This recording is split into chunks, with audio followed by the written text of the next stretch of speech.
오늘부터 고린도전서의 2막이라고 할 수 있는 7가지 질문들에 관해서 함께 나누고 다뤄보도록 하겠습니다.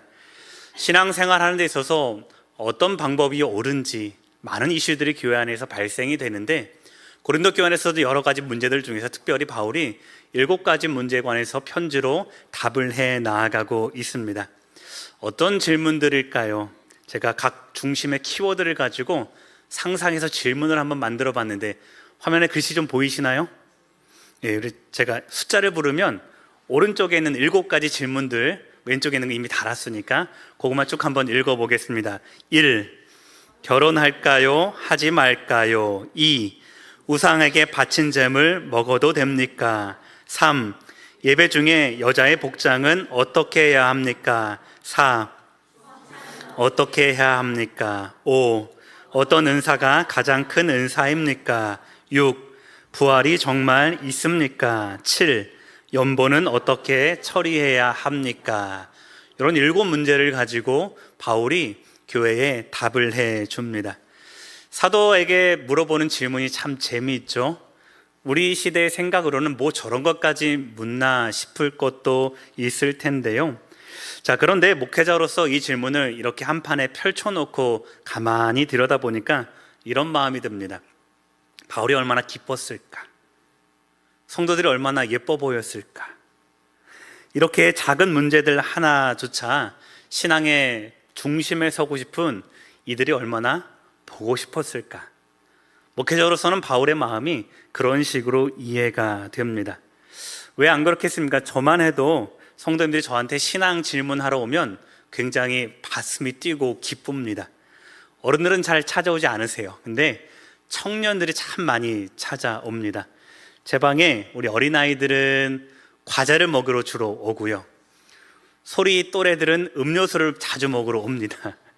근데 청년들은 커피를 한 잔 사들고 오면서 목사님 이런 질문이 있습니다 라고 하며 신앙을 더욱더 잘 살아내고 싶어서 직장과 삶과 또한 성경의 많은 문제들을 가지고 저한테 찾아옵니다. 문제가 어렵고 또 쉽고의 차원이 아니라 그냥 우리 청년들이 제 방에 찾아온다는 것 자체가 너무나도 귀하고 너무 예뻐 보입니다. 저도 모르는 거 많고요, 연구해야 될 공부 주제들도 더 많습니다. 청년들 저랑 얘기하다 보면 우리 목사님도 잘 모르네 라고 할지도 모르겠습니다. 자, 그런데 저는 무슨 생각이 드냐 하면 이 친구들 얼마나 잘 살아내고 싶으면, 이 사회가 참으로 악한 세대인데 그 악한 세대 가운데에 얼마나 거룩함을 품고 신앙생활을 하고 싶으면 이 방을 어렵지만 두드렸을까라는 그런 예쁘고 존귀하다라는 생각이 제 안에도 가득합니다. 그 마음이 너무 귀해서 있는 정성 없는 정성 다 쏟아서 대답을 해드리고 있습니다. 지금 바울과 이 고린도 교회 관계가 그렇다라는 것입니다.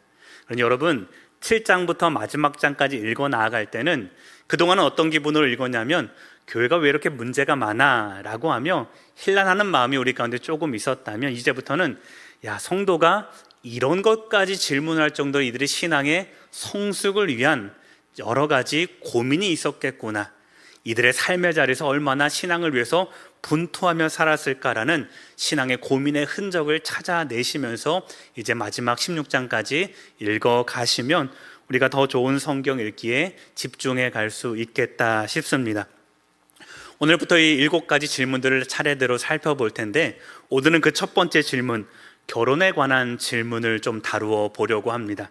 그래서 이 질문을 펼쳐 나아갈 때에 질문 한번 생각을 해봤습니다. 여러 가지 한 5가지 이상 되는 질문이 나오지만 가장 기본이 되는 질문, 결혼을 해야 될까요? 말아야 될까요? 하는 질문에서부터 오늘은 좀 풀어 나아가 보려고 하는데, 그래서 성경에서 말하는 결혼의 원리가 어떤 것인지, 그리고 이 5가지, 6가지 되는 질문 중에서 제가 가장 중요하고 모든 것들을 포함한다고 생각하는 질문 2가지에 대한 답을 같이 생각해 보면서 오늘 말씀을 전개해 나아가고자 합니다. 본문으로 들어가면서 가장 먼저 생각해 볼 것은 결혼의 목적입니다. 성도님들, 여러분 결혼 왜 하셨습니까? 대부분 다 결혼하셨죠? 왜 결혼하셨습니까? 그냥 일반론적에서 대답을 해보면 이 사람이 너무 좋아서 아닌가요? 그런 두근거림하고 설렘이 없으면 결혼 저희 할아버지 시대는 그냥 니네 둘이 결혼해라 그러니까 저희 할아버지 그렇게 결혼하셨거든요. 근데 저희 아버지 때만 해도 아버지는 분명히 여자친구가 있었는데 어머니를 처음 보는 순간, 다른 교회 청년이었는데 어머니를 처음 보는 순간 첫눈에 반했대요. 그래서 사귀던 여자친구도 포기하고 어머니를 막 쫓아다니면서 이렇게 아버지가 결혼을 꼬린했다라고 들려주었습니다. 여러 가지 답이 있을 거예요. 성인이 되었으니까, 내가 이 부모님을 벗어나서 독립하고 싶어서 그것을 가장 잘 나랑 마음이 맞는 사람을 선택해서, 때로는 자녀의 출산을 위해서 결혼하는 커플도 봤고요. 또는 가장 많은 대답이 행복하기 위해서 결혼합니다 라고 합니다. 요즘은 가장 많은 1번 답이 뭐냐 하면 노후 보장을 위해서 결혼합니다 라는 대답이 요즘 청년들의 1번 대답 중에 하나입니다. 실제로 우리도 다양한 이유로 결혼을 하고 또 결혼 생활을 잘 유지하고 계십니다. 자, 그러면 결혼을 정의하는 성경적인 의미는 어떤 것일까? 제가 결혼식 주례를 서면 제일 먼저 해드리는 메시지인데요, 결혼이란 한 남자와 한 여자가 인격적인 만남을 통해서 가정을 이루고 둘이 하나가 되는 것. 아마도 성경에서 결혼이라는 것들을 가장 합리적으로 찾아낸다면 이 답이 아닐까 싶습니다. 무엇을 근거로 이 명제가 나왔냐면 창세기 2장 24절 말씀인데요, 우리 화면을 보면서 같이 한번 읽어보도록 하겠습니다. 함께 있습니다. 이러므로 남자가 부모를 떠나 합하여 둘이 한 몸을 이룰지로다. 아멘. 성경이 말하는 결혼의 목적은 분명합니다. 남자와 여자가 만나서 하나가 되는 것에 하나님은 행복이라는 중심을 두셨기 때문에 남자와 여자를 만나게 하시고 둘이 하나가 되게 하셨다라는 거죠. 하나님께서 이 세상을 창조하시고 모든 것이 다 좋아 보였습니다. 딱 하나 빼고요. 뭡니까? 남자가 혼자 있는 것이 좋아 보이지 않으셨죠. 그래서 그 남자에게 꼭 맞는 여자를 창조하시고 남자의 손을 이끌어 여자에게 데리고 가십니다.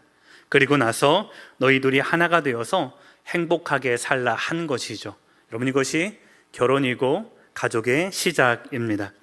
그러니까 결혼이란 일반적으로 생각할 때 잘 살기 위해서, 행복하기 위해서, 내가 부족하니까 내 부족한 나머지 반쪽을 채우기 위해서, 또 심지어 노후 보장을 위해서라는 이런 뜬구름 닫는 이야기가 아니라, 하나님은 당신의 자녀들이 가장 행복한 삶을 살아가기 위해서 남자와 여자를 지으시고 둘이 하나가 되게 하신 하나님의 원대한 가정의 계획 중에 우리가 놓여 있다라는 것을 먼저 기억해 주셨으면 좋겠습니다.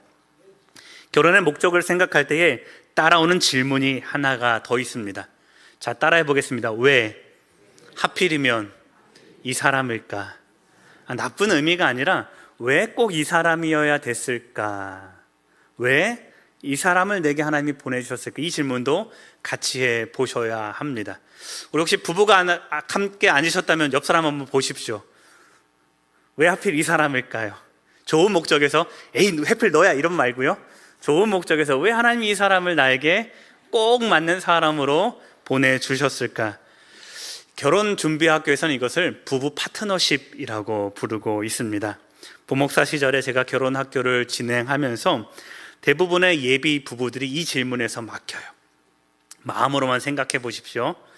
여러분, 왜 하나님이 이 사람을 내게 꼭 보내주셨을까요? 이수밀 권사님, 왜 이영덕 집사님이 꼭 내 옆에 있어야 되는 걸까요? 없어도 됩니까? 그런 건 아니죠. 왜 이 사람일까요?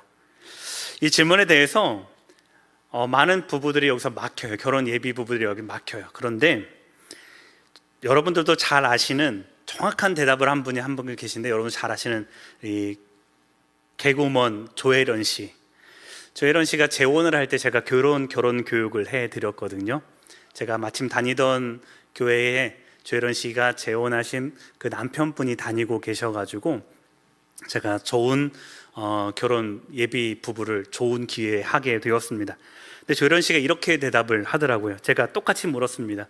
왜 하필 고집사님입니까? 제가 이렇게 물어봤는데 그분이 이렇게 대답하세요. 목사님, 제가 이 사람 때문에 변했습니다.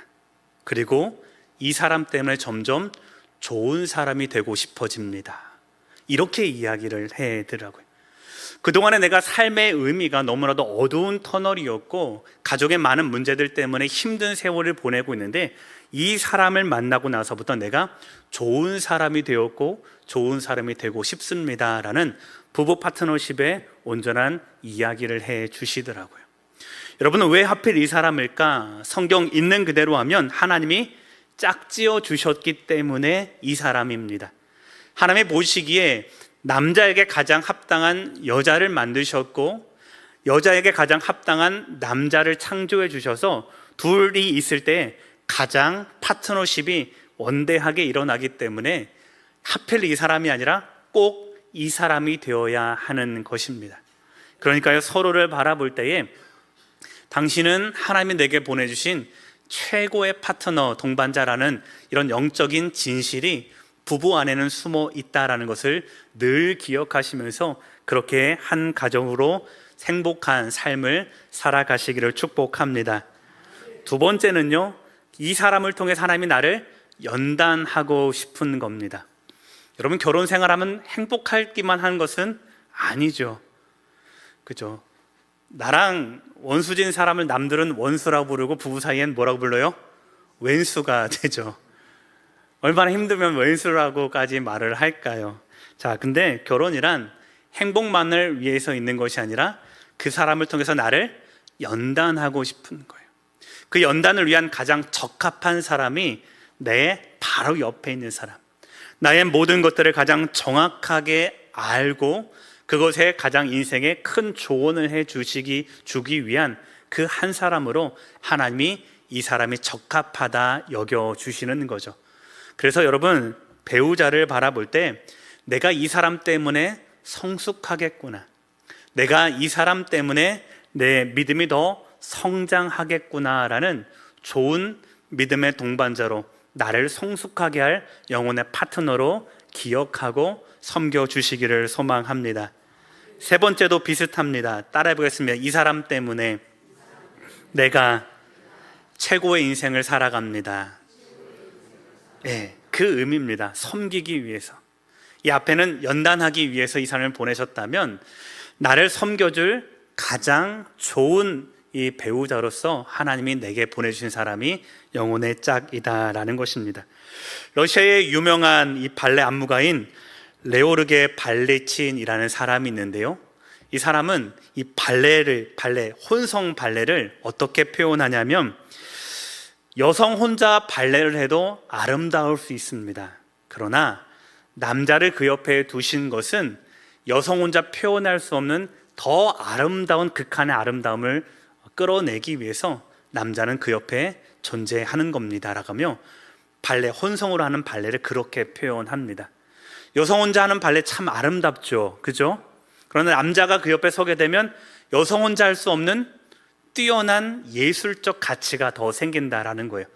점프 1m 뛸 수 있는 거 남자가 도와주면 얼마까지 뛰어요? 그 배나 되는 것들을 점프하면서 더 화려함으로 공중을 돌고 더 뛰어난 여러 바퀴를 돈다라는 거죠. 결혼이란, 부부 생활이란 발레와 같습니다. 한번 부부가 옆에 계신다면 이렇게 한번 고백해 볼까요? 당신의 아름다움을 더 아름답게 해줄게요. 여러분, 그게 부부라는 거예요. 아름다움을 가지고 있는 이 사람을 더 아름답게 하시기 위해서 하나님은 나를 그 사람 곁에 보내줬다라는 것입니다. 그러니 오늘부터 내 사명은 아내를 더 소중히 여겨서 최고의 여성이 되게 하는 것. 오늘부터 내 사명은 남편을 도와서 이 남자가 더 빛나도록 하는 것. 여러분, 이것이 부부 생활의 목적이요 결혼하는 목적이다 된다라는 것을 꼭 기억하실 수 있기를 소망합니다. 여러분, 이것이 결혼입니다. 결혼이란 단순히 남자와 여자가 만나서 이제 우리는 부부가 되었어 라고 계약하는 것이 아니라 서로 가장 좋은 짝이 된 하나님이 보내신 사람이며 서로 가장 좋은 선생님이 될 수 있고 서로 가장 좋은 파트너가 되어서 그 아름다움을 더 아름답게 할 수 있는 함께 섬겨가는 자리로 하나님이 우리를 하나 되게 하셨다라는 결혼의 관계라는 것을 늘 기억하실 수 있기를 소망합니다. 결혼이란 그렇게 하나님이 보내신 자리요, 하나님 부르신 자리이며 그 길을 따라갈 때에 우리는 가장 아름다운 부부요, 아름다운 가족이 될 수 있다는 것을 기억하시면서 평생 이 마음으로 행복한 가정 이루어가시는 복된 성도와 가정 되시기를 주님의 이름으로 축원합니다. 자, 누구나 이렇게 행복한 가정을 꿈꿉니다. 신앙이라면 이 행복을 넘어서 더 좋은 믿음의 가정을 만들고 싶죠. 맞습니까? 자, 고린도 교인들도 그랬습니다. 그런데 당시 지난주에도 말했던 플라톤적 이원주의 때문에 이들은 헷갈려 합니다. 여러분, 육체적인 것은 천한 것이요, 영적인 것은 고귀하고 아름다운 것이라는 이 이원론이 가정생활에까지 영향을 미쳤다라는 것입니다. 그래서 교회는 바울에게 편지를 보냅니다. 어떤 질문이었습니까? 선생님, 결혼해야 됩니까? 말아야 됩니까? 여러분 한번 생각을 해보십시오. 결혼해야 됩니까? 말아야 됩니까? 해야 됩니까? 그러면 이렇게 한번 물어볼게요. 아마 이 질문도 아마 했을 것 같아요. 선생님, 결혼하는 것이 영적입니까? 결혼하지 않는 것이 영적입니까? 여러분 뭐가 더 영적일까요? 결혼하는 것이 더 영적입니까? 이런 질문들이 신앙생활과 연결되어 있었어요. 지금은 뭐 그런 것까지 뭐 물어보나 라고 할 텐데요, 당시 이들은요 단순히 이것을 인생의 선택의 문제가 아니라 어떤 문제로요? 신앙의 문제로 가지고 오는 거예요. 내가 결혼하는 것이 더 하나님을 잘 섬기는 길이 될까? 내가 결혼하지 않는 것이 더 좋은 믿음의 길일까? 그것을 믿음의 차원에서 고민했다라는 것입니다. 교회의 마음이 얼마나 귀한지 여러분 우리도 한번 생각해 보셨으면 좋겠습니다. 여러분 헬라적 이원론은요, 육체적인 것은 약하고 또 더럽고 좀 우리가 내려놔야 될 것들로 알았다라는 겁니다. 그러면 신앙의 열정을 가진 사람들은 이렇게 생각했다는 거예요. 결혼은 영적인 거예요? 육체적인 일인 거예요? 당신은 육체적인 거였어요. 육체적인 일이니 결혼 자체를 하지 않으면 우리의 신앙은 더 하나님께 가까이 나아갈 수 있겠다 싶은 생각이 당시 교회 안에 팽배하던 생각 중에 하나인 거죠. 하나님은 영이시기 때문에 영의 모습이 안 되는 모든 육체적인 행습과 이런 습관들은 내려놔야 된다라는 것입니다. 이런 사람들이 어디까지 생각하냐면 결혼하는 것이 영적인 일이 아닌 것 같은 거예요. 근데 반대편에서 보니까 결혼하는 것도 영적인 것 같다라는 생각하는 사람 있을까요, 없을까요? 그래서 물어봤던 거예요. 결혼하는 것이 영적이냐, 결혼하는 것이 영적이 아니냐. 영적이 아니라면 결혼해야 되느냐, 말아야 되느냐. 또 영적이어도 결혼할까요, 말까요가 중요한 주제가 되었다라는 것입니다. 이 문제에 대해서 바울이 뭐라고 대답하느냐? 첫 번째는 음행을 피할 자신이 없으면 뭐 하라는 겁니까? 결혼하라는 겁니다. 2절과 3절 말씀인데요, 같이 한번 읽어보겠습니다. 음행을 피하기 위하여 남자마다 자기 아내를 두고 여자마다 자기 남편을 두라. 남편은 그 아내에 대한 의무를 다하고 아내도 그 남편에게 그렇게 할지라. 아멘. 독신도 참 좋은 일이지만 이 독신에 있어서 가장 큰 문제는 뭐예요? 음행이 항상 위험적인 요소가 따른다는 거예요. 인간의 가진 가장 원초적인 욕망 중에 하나가 성적인 욕망이 늘 내재하고 있기 때문에 너희가 혼자 사는데 그것 때문에 너희가 하나님 앞에 거룩함으로 나아갈 수 없다면 결혼하는 것이 좋겠다라는 것입니다. 그것이 남자이든 여자이든 음행 때문에 발목 잡혀 거룩한 모습으로 하나님의 백성답게 살아가지 못할 바에야는 차라리 결혼해서 이 모든 성적인 욕망으로부터 너희 육신을 자유하게 하여 그것으로 하나님께 영광을 올려드리는 것이 더 합당한 모습이다라는 것입니다. 심지어 3절과 4절에 보면 부부 사이의 정상적인 성적 관계까지도 의무처럼 여겨서 둘 사이에 이런 음행의 문제 때문에 신앙의 발목을 잡지 않도록. 여러분, 그래서 35절 결혼할까요 말까요는 35절까지도 계속 이어지는 질문 중에 하나인데요, 35절 말씀에 따르면 서로를 기쁘게 하지 못할 때 그것이 음행에까지 빠질 우려가 있기 때문에 흐트러짐 없이 주의 일을 열심히 감당하기 위해서는 뭘 하라는 겁니까? 결혼을 해라라는 것입니다. 자, 두 번째, 그러나 모든 사람이 결혼해야 되는 것은 아니다라는 겁니다. 7절 말씀도 같이 읽어보겠습니다. 나는 모든 사람이 나와 같기를 원하노라. 그러나 각각 하나님께 받은 자기의 은사가 있으니 이 사람은 이러하고 저 사람은 저러하니라. 아멘. 바울은 독신으로 살던 자신의 모습을 들어서 혼자 있는 것도 괜찮다라고 말하는 것입니다. 그런데 이 말을 우리가 잘못 이해해서 독신이 더 우월하다고 더 영적인 것이라고 생각해서는 안 됩니다. 바울이 왜 혼자 있는 것도 좋겠다 이렇게 말을 했을까요? 독신이 갖는 장점이 있습니다. 뭘까요? 우리 권사님들, 남편이 없으면 어떤 장점이 있을까요? 자유로워요. 네, 그러는 거예요. 배우자 때문에 가정생활에 얽매이지 않는 그 자유함을 무엇할 수 있다면, 무엇에 사용할 수 있다면, 하나님을 기쁘시게 하는 일에 사용할 수 있다면 결혼 안 해도 좋다라는 겁니다. 여러분, 세상적으로 자유하게 살기 위해서 결혼하지 말라, 결혼 안 하는 것이 좋다는 것이 아니라 내가 독신의 장점을 가지고 바울처럼 하나님을 위해서 복음 사역 가운데 열심히 매진할 수 있는 자라면 혼자 있어도 어떻게 해요? 괜찮다라는 말씀이 오늘 바울이 말하는 독신의 은사의 자유를 말하는 것입니다. 그렇게 보면요, 바울이 말하는 기준은 분명합니다. 결혼하는 것도 결혼하지 않는 것도 무엇을 위해서요? 하나님을 온전히 섬기기 위해서. 하나님을 온전히 섬기기 위해서 결혼할 것이요, 혹 독신으로 있다면 그것으로 하나님을 온전히 섬길 수 있다면 그대로 지나는 것이 훨씬 괜찮겠다라는 것입니다. 음행 때문에 발목을 잡힐 것이 아니라, 독신이라고 세상에 빠질 것이 아니라, 결혼한 사람이면 결혼한 사람대로, 결혼하지 않은 사람이면 결혼하지 않은 사람대로 열심을 내어 하나님을 온전히 섬길 수 있다면, 그것이 너의 신앙생활에 유익하다면 그대로 지낼 것이니라 라는 것입니다. 여기서 핵심이 무엇입니까?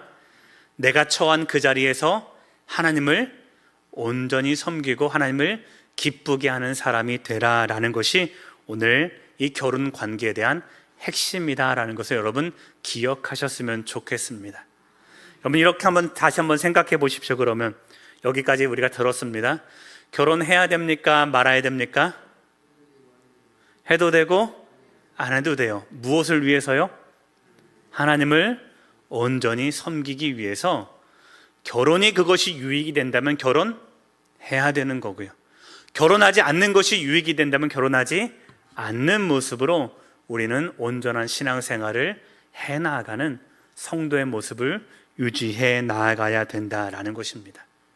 사랑하는 성도님들, 결혼의 기준은 하느냐 마느냐가 기준이 아니라 결혼을 통해서 내가 하나님을 잘 섬길 수 있느냐, 독신을 통해서 내가 하나님을 더 잘 섬길 수 있느냐, 이것이 중심에 달리는 것이지, 내가 내 삶의 자리로 하나님을 기쁘시게 하지 못한다면, 즉 음행이 염려가 된다면 결혼해야 되는 것이고요, 혼자 살았을 때 내가 내 삶을 절제하지 못한다면 결혼해야 되는 것입니다.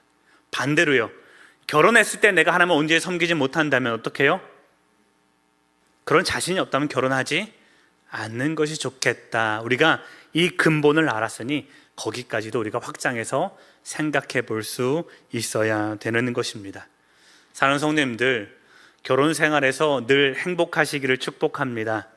그러나 내가 왜 결혼했는지 신앙의 이유를 분명히 밝혀내요.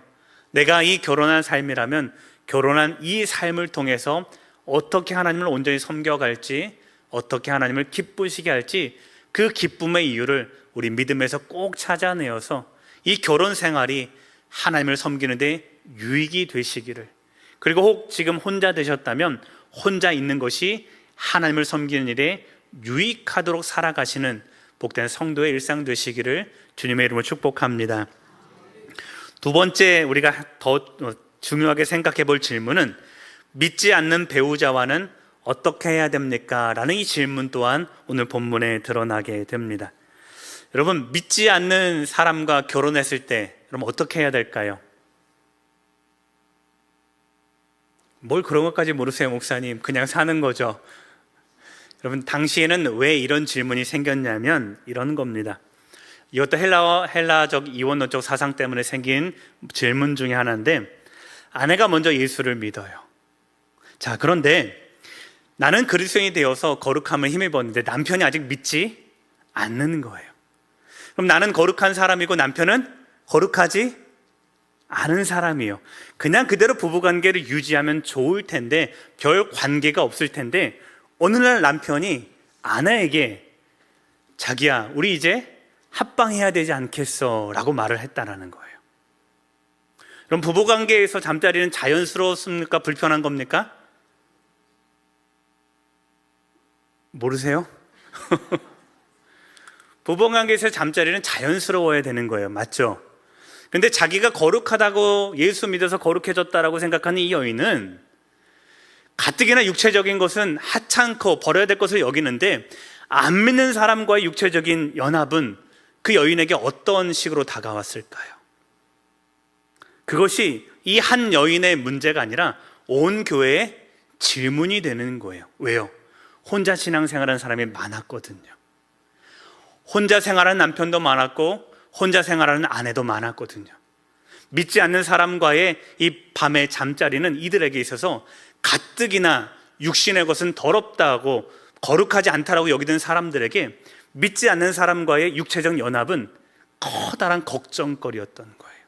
그래서 질문하는 겁니다. 내가 이 믿지 않는 사람과 계속 같이 살아도 되는 겁니까? 왜요? 잠자리 할 때마다 괴로운 거예요. 내가 거룩해지지 않는 사람과 함께 잤을 때 나도 거룩해지지 않는 것은 아닐까 염려가 되는 거죠. 여러분이 한번 바울이 되어서 한번 정의를 한번 내려보시죠. 판단을 내려보십시오. 이 부분은 결혼 생활을 이어가야 되는 겁니까? 이혼해야 되는 겁니까?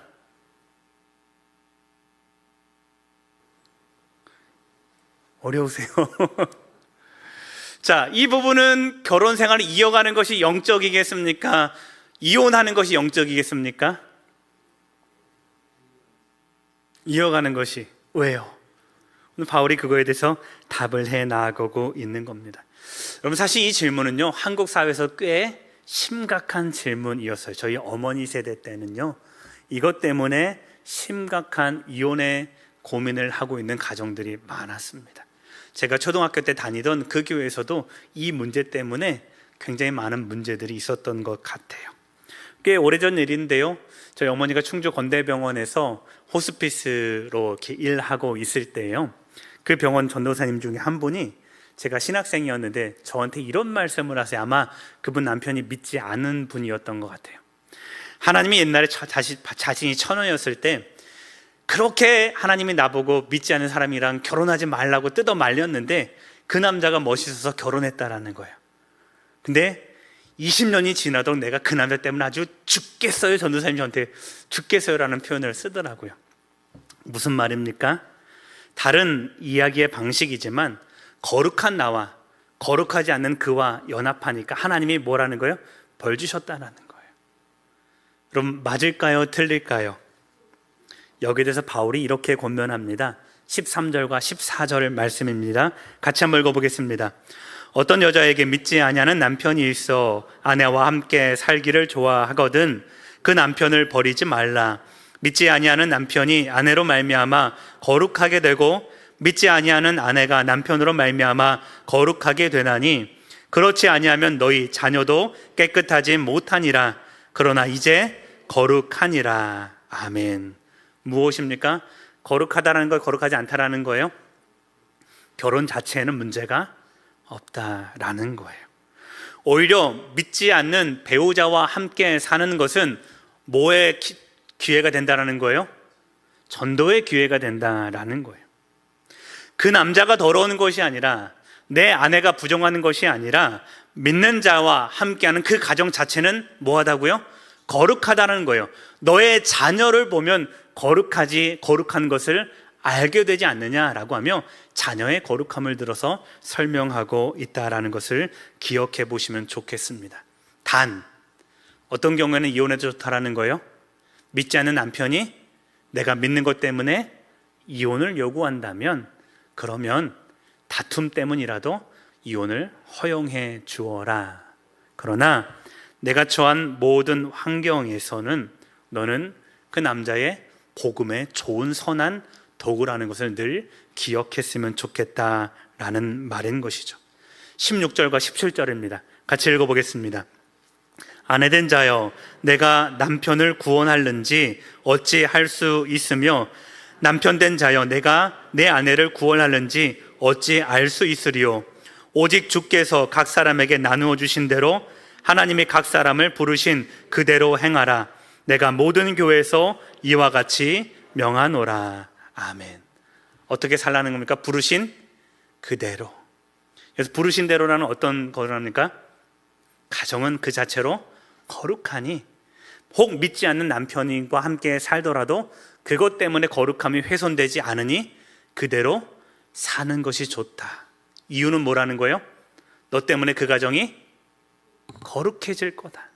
너 때문에 그 가정이 복음을 알게 되고 구원에 놓일 것이다. 이 이야기를 들려주고 있다라는 것입니다.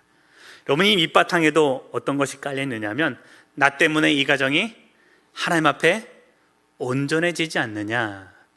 여러분, 우리가 결혼할 것인가 이혼할 것인가, 때로는 우리가 믿지 않는 자와의 부부 관계에서는 어떻게 할 것인가의 가장 밑바탕에는 어떤 중심이 깔려 있다는 거예요? 이 결혼 생활을 통해서 하나님께 영광 올려드릴 수 있느냐, 이 결혼 생활을 통해서 내가 하나님 앞에 기뻐하는 삶을 살아낼 수 있느냐, 이 결혼이 나의 영적인 성장에 유익이 되느냐, 이 결혼이 믿지 않는 내 남편에게 유익이 될 수 있느냐. 여러분, 이것이 우리가 결혼하느냐 마느냐, 아니면 가정을 유지하느냐 마느냐의 가장 밑바탕에 깔린 신앙적인 본질이라는 것을 기억할 수 있는 우리 성도님들 되시기를 소망합니다. 오늘 말씀을 정리하면 세 가지로 정리가 됩니다. 첫 번째, 결혼의 본질은, 저를 한번 따라해보세요. 결혼의 본질은 행복과 사명이다. 여러분, 결혼의 본질은 행복과 사명입니다. 그러니 여러분, 반드시 행복하셔야 되는 겁니다. 아멘입니까? 나 때문에 이 사람이 아름다워져야 될 사명을 가지고 있다는 것을 알고 오늘보다 내일도 존경하며 오늘보다 내일도 사랑할 수 있는 복된 부부와 가정 되시기를 축복합니다.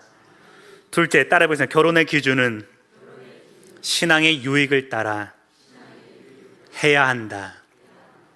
여러분, 결혼의 기준은 신앙의 유익을 따라 판단해 나가셔야 합니다. 신앙의 유익이라는 건 무엇입니까? 내가 하나님을 더 잘 섬길 수 있는지, 이 결혼 생활을 통해서 내가 하나님께 더 영광 올려드릴 수 있는지, 이 신앙의 유익에 따라 우리의 결혼의 유무가 판단되어야 한다라는 것입니다. 셋째, 따라해 보겠습니다. 결혼의 현실 속에서 구원을 위해 살아라. 이것이 결혼 가운데 주어진 사명입니다. 혹 믿지 않는 남편일지라도, 혹 믿지 않는 아내일지라도 무엇을 위해서요? 그의 구원을 위해서 내가 도움이 될 수 있다면 이 결혼이 유지되는 선 안에서 최선을 다해서 기도하며 복음을 전할 수 있는 우리 배우자들 되시기를 소망합니다. 내가 살아가는 자리는 하나님의 은혜를 심는 자리입니다. 내가 살아가는 그 자리는 복음의 책임을 감당하는 자리입니다. 혹 그 사실이 어렵을지라도 내게 주어진 믿음과 사명과 또한 은사의 분량이 있음을 알고 부르신 그대로 신앙의 유익을 따라 살아갈 수 있는 성도의 삶 되시기를 소망합니다. 말씀을 마치겠습니다. 여러분, 모든 결혼의 생각 안에는 이 질문이 놓여 있습니다. 내가 이 삶으로 하나님을 기쁘시게 할 수 있는가? 내가 이 삶으로 나의 신앙적 유익은 물론 우리 가족을 거룩하게 섬겨갈 수 있는가? 이 기준으로 우리의 모든 삶을 판단하시오. 결혼뿐만 아니라 여러분 가족 생활을 통해서 하나님께 영광 올려드리고 여러분의 신앙과 영적으로 유익을 삼아갈 수 있는 복된 성도와 부부 그리고 가정 되시기를 주님의 이름으로 축복합니다.